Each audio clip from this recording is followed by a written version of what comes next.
Chapter 14, Fighting for Freedom, 1955 to 1963. The Civil Rights Movement was sparked by the deaths of black people at the hands of white people who refused to follow the law and who decided what freedom meant and who freedom was for and for whom it wasn't, like 14-year-old Emmett Till.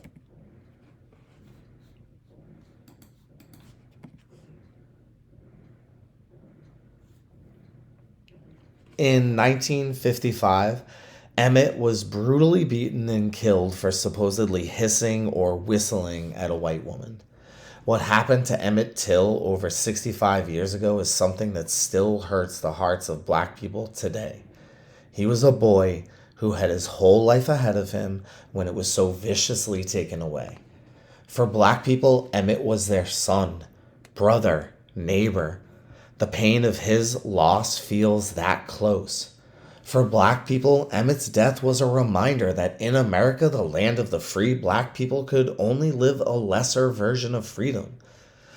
Back then, Emmett's murder lit a fire under the civil rights movement that was led by a young, charismatic preacher who admired Du Bois, someone I bet you've heard of, Dr. Martin Luther King Jr. Along with Dr. King, there were many young people who had new ways for fighting for freedom that helped the civil rights movement grow more and more powerful. Like the 4 college students who sat down at a whites-only lunch counter in North Carolina in 1960. They were denied service, but they stayed there until the store closed. This kind of protest was called a sit-in, and within a few months, students all across the South were doing it. Young people organized and established the Student Nonviolent Coordinating Committee, SNCC, to plan peaceful protests. But the response to the nonviolent civil rights movement was violence. In southern states like Alabama, racist laws and those sworn to protect them were weapons that harmed black lives.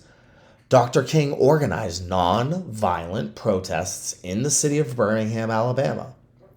The Commissioner of Public Safety used his power to order the police to beat and set attack dogs loose on protesters.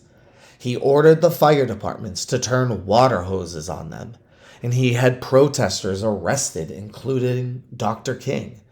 He used his powers to make sure Birmingham would remain segregated.